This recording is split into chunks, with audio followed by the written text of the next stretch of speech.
25 मे दैनंदिन ज्ञानेश्वरी अध्याय 13 प्रकृती पुरुष विवेक योग. अलंकापुरी पुण्यभूमी पवित्रम तेथे नांदतो ज्ञानराजा सुपात्र. तया आठविता महापुण्यराशी नमस्कार माझा सद्गुरू श्री ज्ञानेश्वरांसी. ओवी क्रमांक 211 पासून पुढे. किंबहुना स्वधर्मोथोरू अवसरी उदारू आत्मचर्चे चतुरू एरवी वेडा. केळीचे दळवाडे हळू पोकळ आवडे परी फळोनिया गाढे रसाळ जैसे. का मेघांचे अंग झील दिसे वारेन जैसे जाईल परी वर्षती नवल घनवटते. तैसा जो पूर्णपणी पाहता धाती आयनी एरवी तरी वाणी तो चिठावो.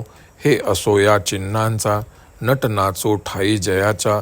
ज्ञान जान तयाच्या हाताचडे पैगा अदंबपन म्हणितले ते हे जाण. आता ऐक खून अहिंसेची तरी अहिंसा बोतीपरी बोलिली असे अवधारी. आपुलालिया मतांतरी निरोपिली परी ते ऐसी देखा जैसा खांडुनिया शाखा.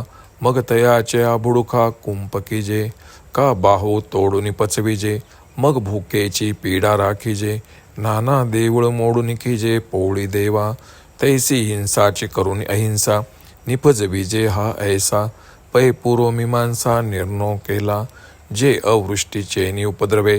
गादले विश्व आघवे म्हणून पर्जन्येष्टी करावे नाना याग. तव तिये इष्टीची बुडी पशुहिंसा रोकडी. मग अहिंसेची थडी कैसी कीजे पेरिजे नुसदी हिंसा. तेत उगवेल काय अहिंसा परी नवल बापा धिंसा यांत्रिकाचा. आणि आयुर्वेदू आघवा तो याच मोहोरा पांडवा. जे जीवा कारणे करावा जीव घातू. नाना रोगे आहाळली लोळली भूते देखिली. तैहिंसा निरावया केली चिकित्सा का. तव ते चिकित्से पाहिले एकाचे कंद खणविले. एका उपडविले समूळी सपत्री. एके आड मोडविली अजंगमाची खाल काढविली. एके गर्भिणी उकडविली पोटा माझी. अजात शत्रू तरुवरा सर्वांगी देवविल्या शिरा.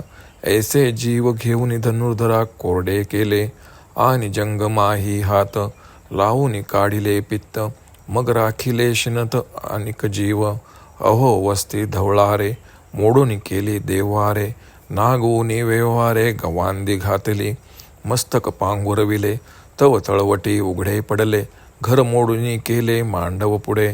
नाना पांघुरणे जाळून जैसे तापणे. का झाले अंग धुणे कुंजराचे. ना तरी बैल विकूनी गोठा पुसा लावून बांधीजे गाठा. या करणी की चेष्टा काही हंसो एकी धर्म चिया वाहनी.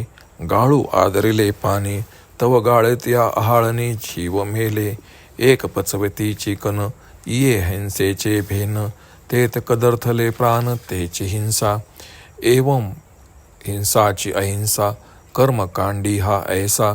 सिद्धांतू सुमनसा ओळखेतो पहिले अहिंसेचे नाव. आम्ही केले जव तव स्फूर्ती बांधली हाव येमती. तैरी कैसेन ये ते गाळावे म्हणून पडले बोलावे. तेवीची तुवाही जाणावे ऐसा भाव. बहुत करुणी किरीटी हाची बिशो ये गोठी. एरवी का आडवाटी धाविजेल.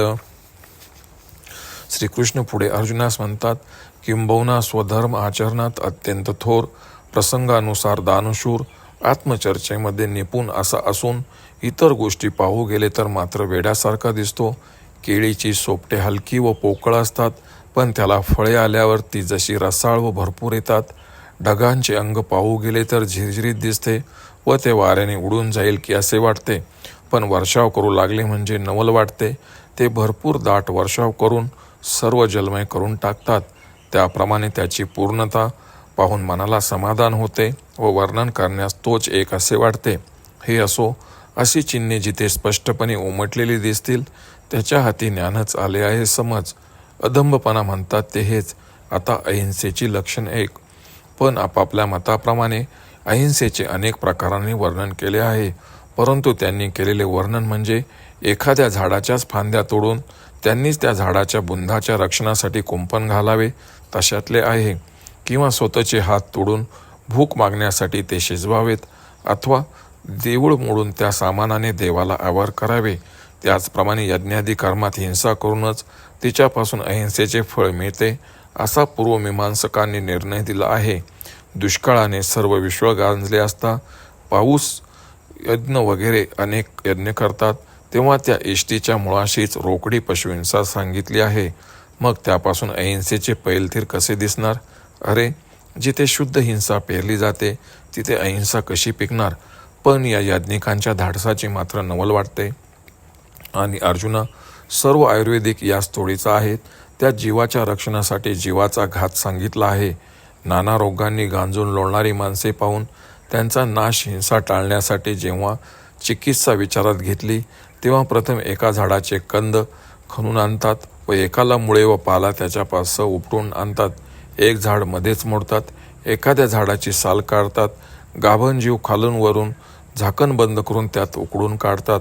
झाडासारखी निर्भय जात, पण त्याच्या अंगावर घाव घालून त्यातून निघणारा चीक घेतात.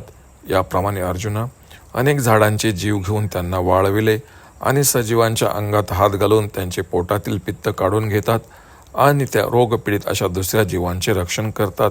अहो, नांदती घरे मोडून देवळे बांधली, किंवा सावकारीत लोकांना फसवून लुटून द्रव्य मिळून त्यांनी अन्नछत्रे घातली, डोक्याला वस्त्र गुंडाळल्याने खालचे अंग उघडे पडले, घर मोडून पुढच्या अंगणात मांडवाची छाया केली, किंवा थंडी वाजू नये म्हणून पांघुरणाची शेकोटी करून त्याची उब घ्यावी, किंवा हातीला स्नान घालून स्वच्छ करावा हे जसे व्यर्थ, किंवा बैल विकून त्या पैशाने जसा गोठा बांधावा, किंवा पोपट उडून लावून नंतर पिंजरा तयार करावा, या गोष्टी योग्य का याला चेष्टा म्हणावे, याला हसावे की रडावे?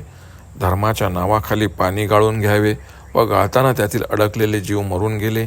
काही लोक हिंसा होईल या भीतीने धान्य शिजवत नाहीत तर उपाशी राहतात, पण त्याने त्यांचे स्वतःचे प्राण व्याकुळ होऊन तीच हिंसा आहे.